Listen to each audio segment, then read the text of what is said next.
The morning of Easter Monday brought with it a silence that quickly turned into a tidal wave of emotion, as news spread from the heart of Vatican City that Pope Francis had passed away at the age of 88.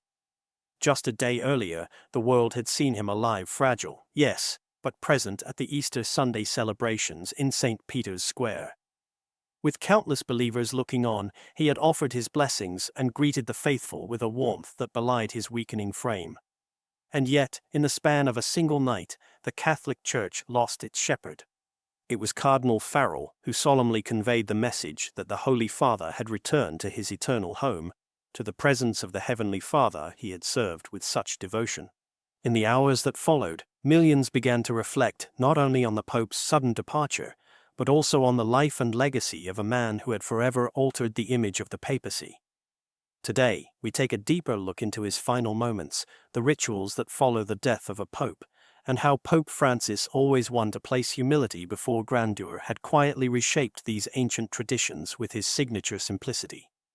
It is still hard to fathom how quickly everything changed. Just the day before, the world witnessed him, not standing but seated in his wheelchair, waving with a gentle smile to the ocean of people who had gathered in the square to celebrate the resurrection of Christ. Though his body appeared frail and his movements slower than ever, his spirit had not waned. He was wheeled around the square with care, stopping often to touch and bless the infants brought to him by tearful parents who saw the moment as something sacred. His voice, though no longer strong enough to proclaim the Easter message himself, was echoed through the voice of an aide. That message focused not on doctrine or politics, but on a plea for humanity. He called for peace in regions torn by violence, including Gaza and Ukraine, and denounced the senseless craving for destruction that continues to scar the human story.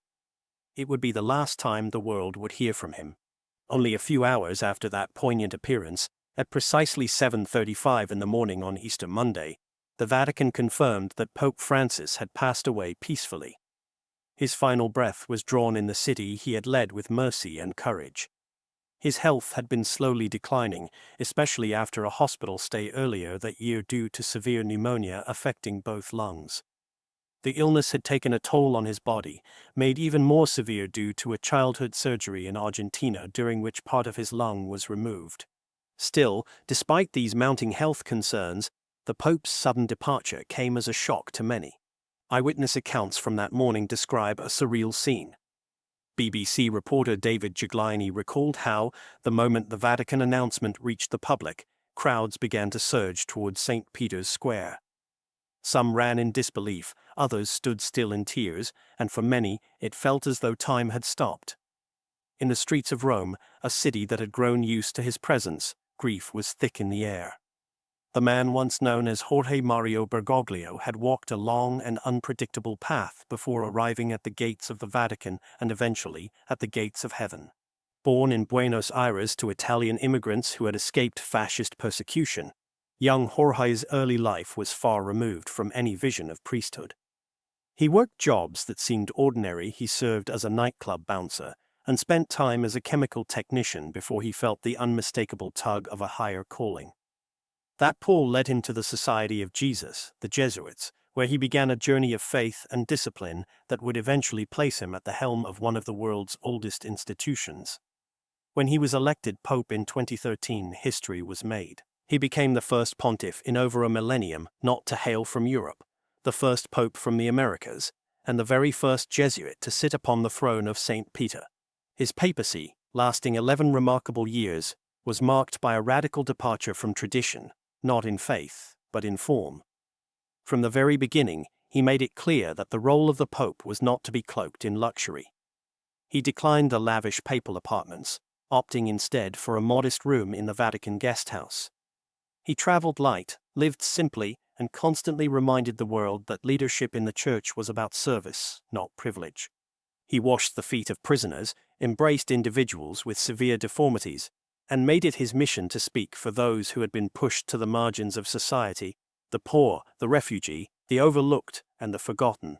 In what would become his last official message to the world, Pope Francis continued this theme of selfless concern for others. He called upon world leaders to protect fundamental freedoms, religious, intellectual, and personal, and implored them to seek lasting peace where conflict still reigned. His voice, though conveyed through another, carried the same passion and fire it always had. He reminded the global community of the responsibility to aid those facing starvation, to uphold human dignity, and to never lose sight of the fragile hope that binds all people together. Historically, the initial confirmation of a pope's passing involves the Camerlengo, a senior Vatican official tasked with verifying the death. In a scene both sacred and symbolic, the Camerlengo approaches the pope and calls out his baptismal name 3 times. If there is no reply, the tradition holds that the pope has truly departed from this world, and the official then announces it to the church. What follows is the ceremonial destruction of the fisherman's ring, a distinctive symbol of papal authority. The ring is crushed, marking the official end of the pope's ability to govern the church, preventing its misuse and signaling the closure of his earthly mission. The rituals that ensue usually unfold with stately grandeur. Within 24 hours, the late pope's body is customarily embalmed and placed on a raised structure known as a catafalque inside the Grand St. Peter's Basilica. Here, thousands of faithful are given the opportunity to pass by, pray, and pay their final respects. In burial, 3 nested coffins are used, first one of cypress wood to reflect simplicity, then a lead coffin representing durability and finality, and lastly an outer oak coffin, symbolizing the dignity of the Church and the Pope's enduring legacy. These layers are not merely practical, but speak to the sacredness of the position held by the Holy Father. But in characteristic fashion, Pope Francis reimagined these long-standing customs to better reflect the principles he held close throughout his life. He had already approved simpler funeral plans well before his death. Instead of the triple coffin tradition, he requested a single wooden casket lined with zinc, modest, yet dignified. Furthermore, he declined to have his body displayed in the traditional manner upon the catafalque.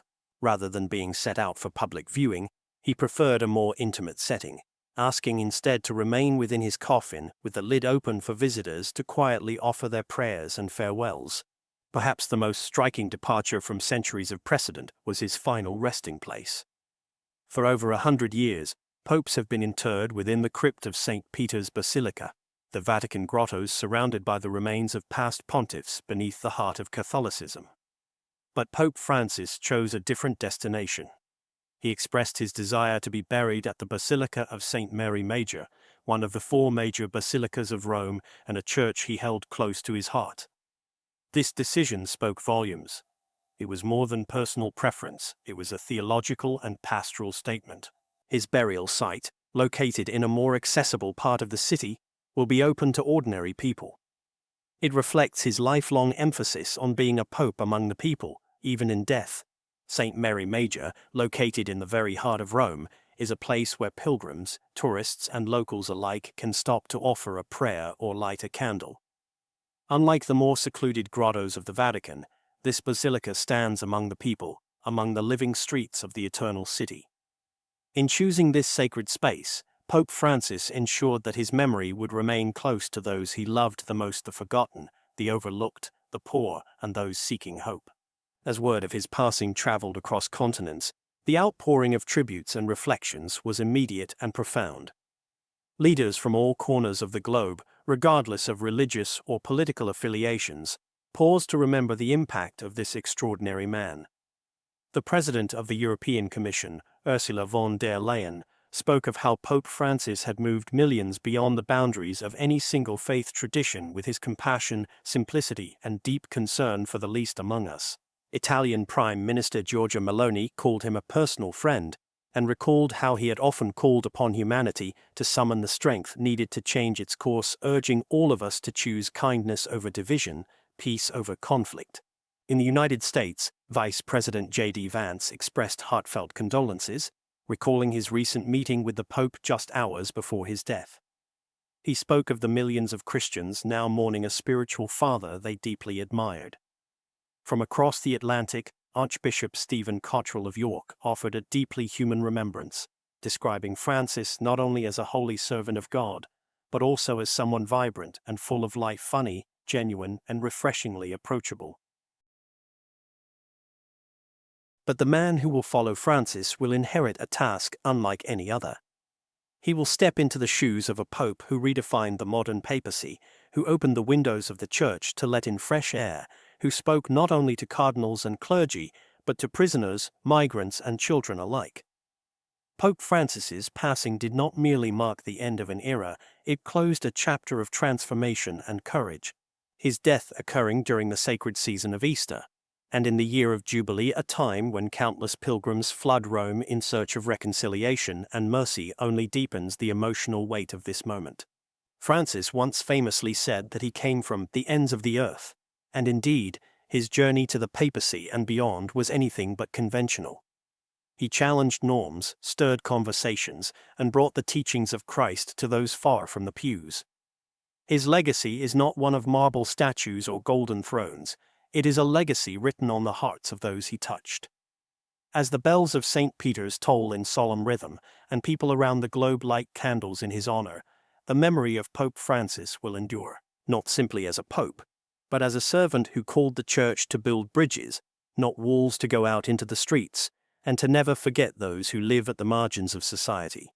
For a man who intentionally adopted the name Francis, inspired by Saint Francis of Assisi, the humble friar who gave up wealth to live among the poor, it is only fitting that his final journey echoes that same spirit of simplicity, compassion, and profound humility. In life, Pope Francis became a beacon of mercy and a voice for those forgotten by the world. And in death, he continues to offer lessons not through grand pronouncements, but through the quiet dignity with which he approached his final chapter.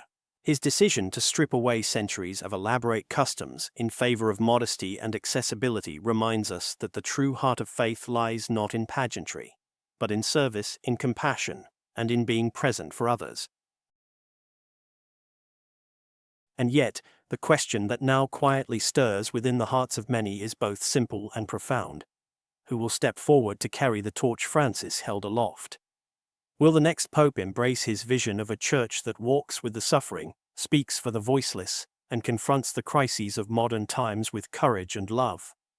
Or will the next chapter bring a return to older ways, rebalancing tradition and reform in a new and unexpected way? In an age marked by constant change, social, political, technological, the role of the church remains both anchor and compass for countless souls. The new pontiff will not only inherit the keys of St. Peter, but the expectations, dreams, and prayers of a world still longing for spiritual guidance and unity. We will continue to follow every moment of this historic unfolding with thoughtful and respectful coverage, from the final rites of Pope Francis's funeral to the ancient and secretive rituals of the conclave. This is not simply an event for the Catholic faithful. It is a turning point that holds implications for communities, cultures, and conversations across the globe. The legacy of Pope Francis has already stretched far beyond the boundaries of Rome, reaching into villages, cities, and hearts in every corner of the world. His successor will inherit not just the throne of St. Peter, but the mantle of a transformative figure who changed the papacy forever. If you found this in-depth look into the customs, reflections, and future of the Church meaningful, we invite you to stay with us during this time of sacred transition. By subscribing now, you'll receive immediate updates as this story unfolds, from the ceremonial processions to the quiet deliberations inside Vatican walls. Your support through likes, thoughtful comments, and shares helps us bring these important stories to more people, and keeps the conversation alive around themes that truly matter: faith, hope, and the human spirit. For those who wish to explore these topics even further, we offer something special.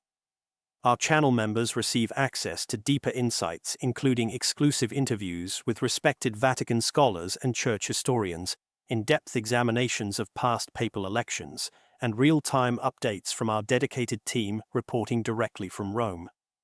It's a way to be not just a viewer, but a part of this moment in history. As the Church mourns the loss of a beloved shepherd and prepares for the dawn of a new pontificate, let us hold close the words Pope Francis lived by: that to be Christian is to build bridges, not walls, to walk with the poor, comfort the broken, and love without limit. His voice may now be silent, but his message echoes still, calling us toward a world that listens, heals, and dares to hope. Rome itself seems transformed in these days. The city breathes differently, its streets filled with murmurs of rosaries, quiet tears, and candlelight vigils.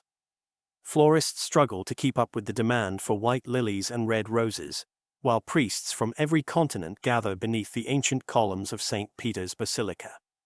Language is no barrier here. The expressions of grief and reverence are universally understood. And yet amid the mourning, there is a sense of preparation, of sacred readiness. For just beyond the veil of sorrow lies an event as ancient as the Church itself, the conclave. In the days ahead, the College of Cardinals will engage in intense prayer and deliberation. Each of them carries the weight of the Church's future on their shoulders. Though dressed in red, the color of martyrdom and sacrifice, their responsibility is not political but spiritual. The conclave is more than an election. It is a search for a soul chosen not by popularity or charisma, but by discernment, humility, and spiritual vision. As they enter the Sistine Chapel, they pass beneath Michelangelo's great fresco of the Last Judgment, an image that reminds them, as it has reminded generations before, of the divine gaze under which they cast their vote. Outside those frescoed walls, the world waits. Many wonder if the next pontiff will continue the pastoral reforms initiated by Pope Francis, his embrace of dialogue, his outreach to the peripheries, his emphasis on ecological stewardship and economic justice.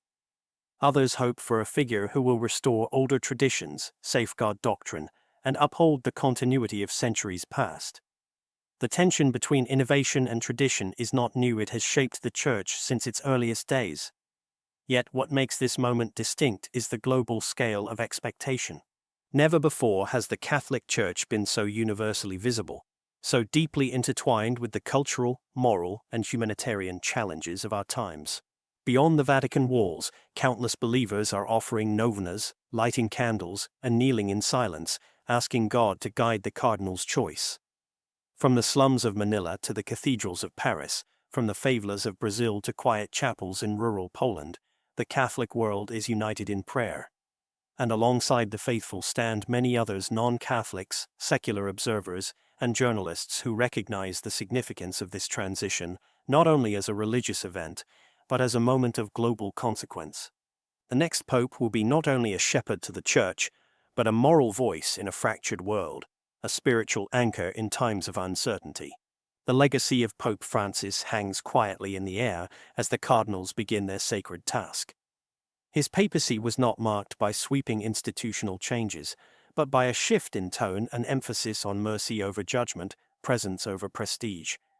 He challenged Catholics to see Christ in the face of the refugee, the prisoner, the child, and the stranger. He visited conflict zones, embraced the sick and disfigured, and broke bread with the homeless. His was a papacy of gestures that spoke louder than decrees, a church of accompaniment, rather than authority. For many, his legacy will not be measured in policies, but in the spirit he awakened. As such, whoever follows him will not merely be compared to the theologians or administrators of the past. He will be compared to a man who lived as if the gospel were a daily truth, not a distant theory. A man who insisted the Church should smell like the sheep it shepherds. A man who reminded the world that faith without compassion is an empty echo. What lies ahead is uncertain. Will the new pope come from Africa, where the Church is growing rapidly in both numbers and fervor? Or will he emerge from Asia, where interfaith dialogue and religious persecution intertwine? Could he hail from Latin America once again, or will Europe's voice rise once more in the heart of the Church? These questions stir conversation, but they also point to a deeper truth. The Church is no longer Eurocentric. It is global, vibrant, and alive in ways that statistics cannot fully capture. The conclave, though ancient, is not archaic. It is a process soaked in prayer, mystery, and trust. The doors of the Sistine Chapel will close, and the outside world will wait in silence for the smoke to rise. Black smoke will signal that no consensus has been reached. White smoke will signal that history has changed again, that the Church has spoken, and a new shepherd has accepted the call. Until then, the faithful remain in vigil. Not just in the plazas of Rome, but in homes and hearts across the world. People are watching, waiting, and whispering prayers into the quiet corners of their lives. Some are nervous, others hopeful. But all are aware that this moment matters not just for doctrine or dogma, but for the soul of the Church and the moral imagination of the modern world.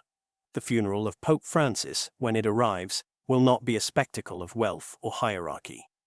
It will be a liturgy of love, a final act of a man who spent his life preaching that greatness lies in humility.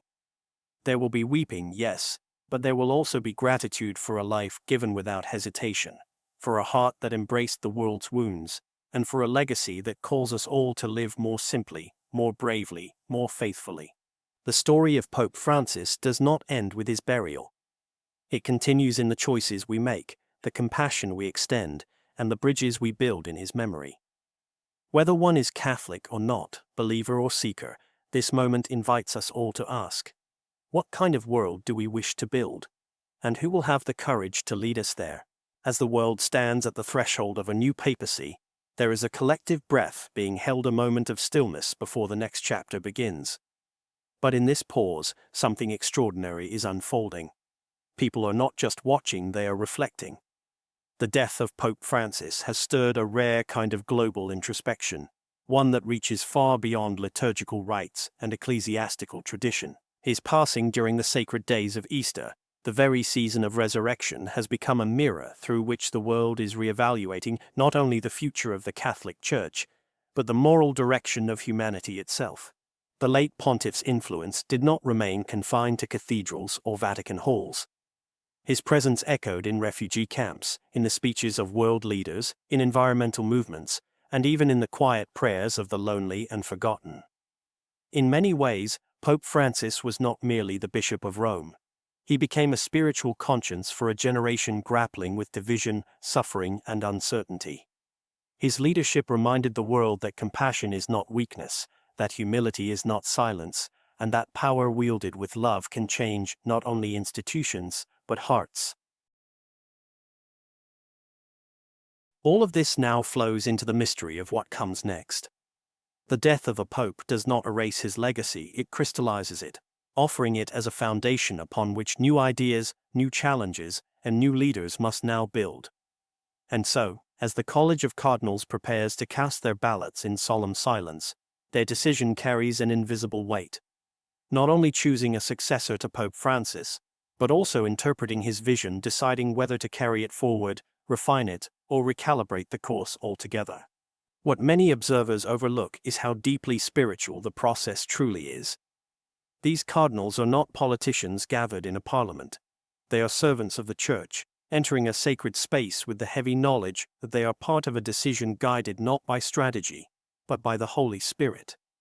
They carry with them the voices of the faithful, the silent cries of the persecuted, the whispered prayers of elderly women clutching rosaries, and the dreams of young Catholics hoping the Church continues to walk beside them in a complex world.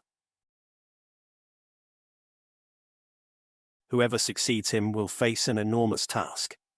It will not be enough to simply wear the white cassock and wave from the balcony. The world will expect more. Not perfection but presence. Not rigid answers but courageous engagement. The next pope will need to continue navigating the tensions between tradition and innovation, unity and diversity, doctrine and dialogue. He will have to speak to the soul of the Church, while also understanding the heartbeat of the world. As we await this decision, the Church is not idle. In parishes around the globe, masses are offered in memory of Pope Francis. Candles burn near statues of the Virgin Mary.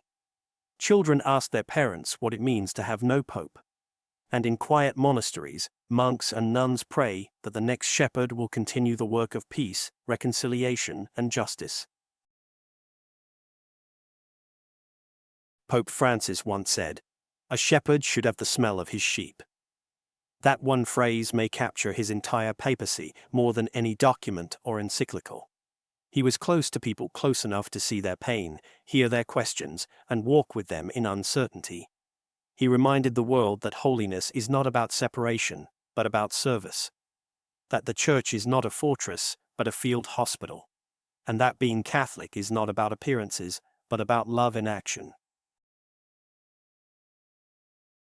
The Church waits. The world waits. Not for smoke, but for guidance. not just for a new pope, but for a renewed sense of mission. Whatever happens in the days ahead, one truth remains. Pope Francis has already changed the Church, and the Church, through him, has already changed the world. The final funeral rites will unfold with quiet reverence. Incense will rise through the golden light filtering into St. Peter's Basilica, curling heavenward like the prayers of millions across the globe. The casket of simple wood, chosen by Francis himself, will be carried by men with solemn steps, not to be entombed in the deep heart of Vatican stone, but instead to be laid among the people in a basilica open to the world. No gilded sarcophagus, no royal crypt.